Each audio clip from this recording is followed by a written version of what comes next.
We all know Fields is the main storyline up to this point with the 2024 Steelers. And we get it. With this pass-happy league, the quarterback position, it's the glamorous spot. It's going to get all the headlines. But let's not forget about this defense. I know we've been talking about the defense. We've been giving them their proper due and stuff. But they may even be better than what we're leading on right now, or at least how a lot of fans are thinking about this defense. So let me put this into perspective. It's only 3 games, short sample size. I get it, but here's some context for what we're witnessing thus far. You know that 2008 Steelers defense? Historic defense, not only for the Steelers, but across the NFL. Probably a top 5, top 10 defense of all time. For me personally, was the best defense I've ever got to witness, point blank period. Steelers or any team across the NFL. That defense only gave up 13.93 points per game. This 24 defense has only given up 26 points across 3 games. 26 points total. That averages out to 8.6 points per game. Better than what that 08 team did. But that was across a full season. We're only 3 games in. This is nothing to sneeze at. Not at all.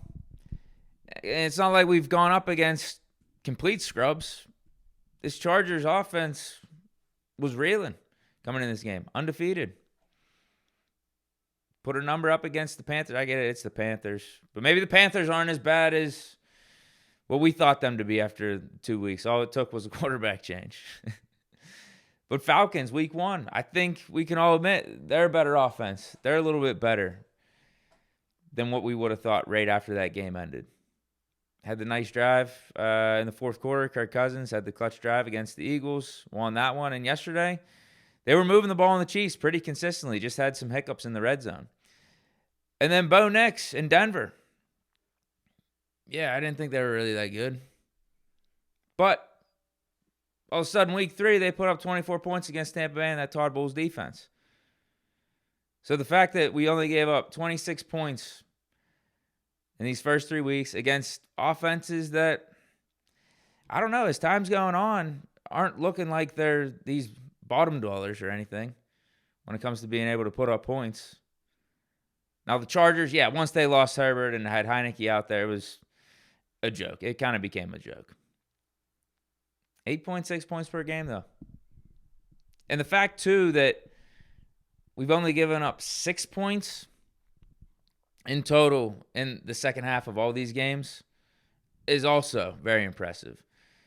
Atlanta shut them out in the second half. Chargers shut them out in this second half. Against Denver, we gave up 2 field goals. But, yeah, 6 points over the course of all these second halves. I think that tells you something, too. I was talking about it yesterday with Justin Fields in the offense, how the second half, it's winning time.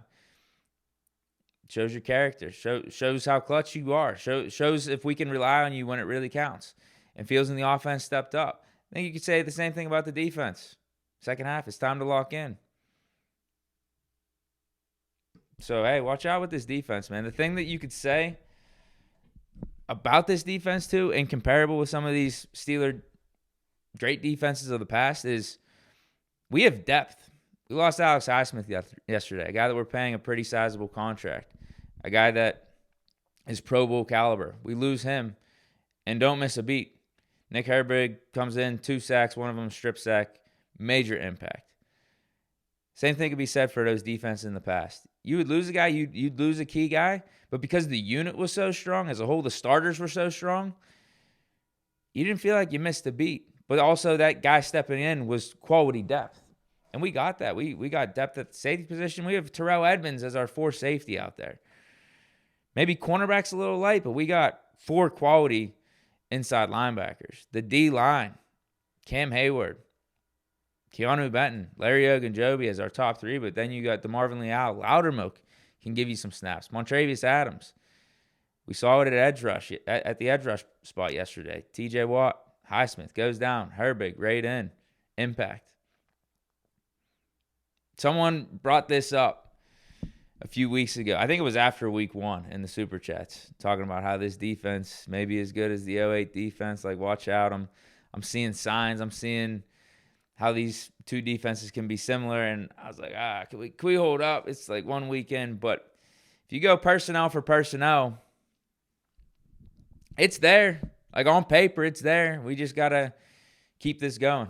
We're only 3 weeks in, but we got to stay healthy and keep it up. That's really what it comes down to. But it's not like we're not capable. The '08 defense, maybe they had the upper hand at certain spots, like at safety with Polamalu and Ryan Clark. But we still got a Minka. Yeah, Ryan Clark, maybe he's better than a Deshaun Elliott or DeMonte Casey up to this point. But the way Deshaun Elliott's playing, hey, could we see him at the end of the season being on that Ryan Clark tier? Maybe. Their linebackers in '08, more proven, with a Ferry and a Foot. I think we had Timmons as our third guy back then. More proven, but it's not like Patrick Queen isn't proven up to this point. He's just not as proven as a Steeler. Atlanta Roberts, Peyton Wilson, okay. At the end of the season, if they keep doing what they're doing, like, could we be talking about them in the same vein? So it's there. The framework's there for sure. TJ Watt, James Harrison, Depoy type of edge rushers. Then you got your second guy in Highsmith, Lamar Woodley. D-line, you had some staples on the D-line back then. You got a Casey Hampton. I don't think we got a Casey Hampton. But I don't know if anyone in the league right now has a nose tackle like a Casey Hampton. I think the league's changed. A lot of nickel formations out there. So, we got Keanu Benton as our nose tackle. He's a more versatile piece. Cam Hayward, Ogunjobi, Montravius Adams, Marvin Leal. They had Kiesel back then and Aaron Smith. So, man, you could see personnel for personnel. We're on the same page. We're in the same vicinity. But it all comes down to what you do on the field. And right now, we're on a pretty good pace 3 weeks in. I'm liking what I'm seeing. I'm sure a lot of you guys are liking what you're seeing from this defense. Now, let's flip to the offense. We got some news pertaining to the right tackle spot. Obviously, Troy Fautanu got hurt in Friday's practice, which enabled Roderick Jones to get the start again and to ultimately bounce back, which I think all of us really like to see. Roderick Jones played a really, really solid game. Unfortunately, we're not even going to get to see or get a chance to see Fautanu try to earn his spot back, whether it was going to be in practice or if Tomlin was going to do the rotation stuff again, because he's officially out for the regular season with this knee injury. He's going to have surgery, and the door is open for him to return for the playoffs, but I don't think that's going to happen unless, Dan Moore and Broderick Jones go down, which, knock on wood, we hope doesn't happen, which, if all goes well, yeah, they're going to be the ones that are playing the whole season at those prospective spots. Dan Moore at left, Broderick Jones at right. So I don't think there's going to be room for Fautanu to jump in the playoffs. Maybe, we were using Mason McCormick as, the sixth O-lineman yesterday. Maybe he could do some stuff like that, but I don't really see it. I think we're just going to have to wait for Fautanu next year. That's what it's going to come down to, because I think Broderick Jones, if he could keep playing like what he did in week 1 and then this last week in week 3, we're fine. I think, yeah, he's going to be quality for us at that right spot. And Dan Moore, again, he's plugging along, man. Plugging along, doing his thing. Continuing to be average to above average starting left tackle in this league. So, yeah, unfortunate for Fautanu because he showed a lot of promise in that week 2 Denver game, but with these injuries, I don't think we're going to see him until next year. And if Broderick Jones continues to play like this, that's not going to be a problem for us either. Let's go to quarterback with Fields. Obviously, yesterday was his best game as a Pittsburgh Steeler. Maybe even the best game throughout his whole career. I know people would maybe bring up the 4 touchdown games he had with the Bears, but I don't know. I think there was something to yesterday's game. For him to get 3 wins in a row, stack up the wins, go up against a quality opponent like the Chargers, face some adversity throughout the game, had the pick, bounce back from that, matched a franchise quarterback, like toe-to-toe, and a Justin Herbert. Like, I think there's something to be said for all that. But going back to what the conversation was surrounding Fields leading into this Week 3 game, based off of his first 2 games and his performances and his production in those, people were saying, man, Fields is just managing the game, right? He's just doing what the Steelers are asking him to do, not turning the ball over. Mark Caboli brought up Fields essentially playing like QB2, playing like a backup. I disagreed with that. He also brought up how Kenny Pickett would be doing the same thing that Justin Fields is doing. Like, Fields is basically just putting up Kenny Pickett numbers, as almost like a slight to what Fields was doing these first 2 weeks. I didn't agree with that. I mean, you heard me say it on one of the videos last week. I actually feel like Fields was playing like a starter. I think he was playing really, really good. Really solid, like a top 15 quarterback in the league. Yeah, the numbers weren't going to show that, but if you look at the context for each game, particularly that Broncos game, penalties were the reason why Fields' box score wasn't as high. Fields was the one that was elevating the offense in the midst of adversity and the penalties and everything. Yeah, did we get a little bit conservative in the second half? But I don't know. I don't think that had anything to do with the Steelers viewing Fields as a backup. I think they would have done a similar thing if Russell Wilson was out there. We're up 2 scores. The defense is playing lights out. We're putting ourselves behind the 8 ball at times with penalties and negative plays. Let's not take any risks here. The game script will be let's play conservative and make the Broncos and Bo Nix try to pull off something miraculous. And ultimately, they didn't, because we got out of the stadium with a win. But this game, Fields, like, I don't know. I think put his stamp on it where, yeah, I'm QB1. I'm a guy that this coaching staff can trust. And I would agree, because this was brought up. I mean, Caboli's point about Fields putting up Pickett type of numbers. I would agree that I think we would have been 2-0 with Pickett in those first 2 games. Now, I don't think Pickett is necessarily doing some of the things that Fields is doing out there, like making some of the splash plays, doing some of the stuff on the ground. But I think we see with how those first 2 games played out that if Pickett was in there, we could have got out of the stadium with a win, right? I don't know if I feel the same about this last game, though. It's almost like with Mason Rudolph last year and how we played in that Bengals game, how we played in that Seahawks game, and how we played in that Ravens game to close out the season, and just how the offense looked with Mason being in there. We got a sign with what the offense could look like with Pickett against the Bengals after we fired Matt Canada. But to the degree that with how Mason was running it and the points that we were putting up and how competent and how good we looked on offense, I don't know. I can't say for a fact that Pickett is doing that. And I feel the same way with Fields' performance yesterday. So, yeah, I think we could say, if Pickett was there, with Fields and how he was doing those first 2 weeks, would it have really been that much different? Could we have been 2-0?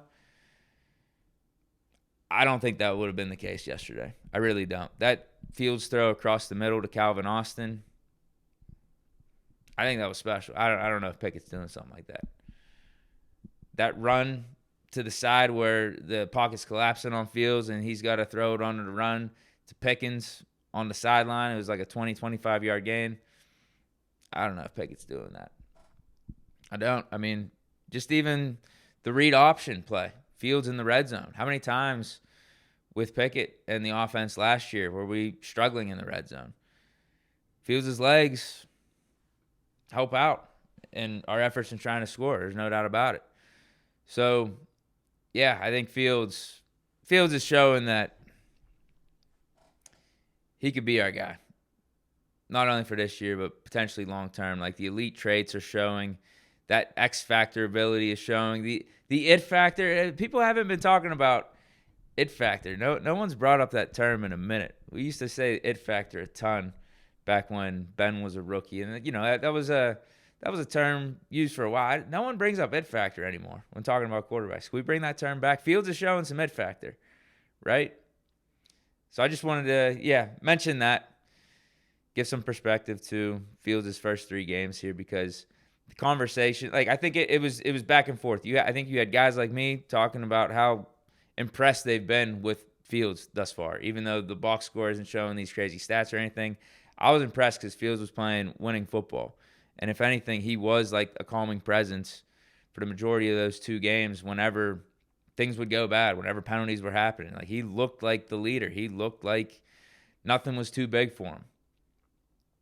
But on the other hand, you had some people just saying like, he's not doing anything like crazy. Like, look, we've only put up 18 points, 13 points. Like, how can we say Fields is playing that much better than what a Russell Wilson would do, or even like a Kenny Pickett or some of the quarterbacks from last year? But I don't know, man. I felt like he was showing the flashes to where we got to see it again. We definitely got to see it again, because what if this offense doesn't get some of those penalties? We don't put ourselves behind the 8 ball. Fields does get some good protection back there. And I think we saw all of that on display and what the offense could be this week against the Chargers. And listen, man, I know it was 20 points, but Najee Harris didn't score on that last run. That could have easily been 27. Like, I think the game and how we finished in the second half was a little bit greater than what the final score indicates. What I said last week, I hated the finish in that Broncos game. Hated the finish. Loved it in this one. We definitely put our stamp on that game. Finally, sticking with quarterback. So Fields is QB1. I think we all can agree, right? You got to stick with Fields.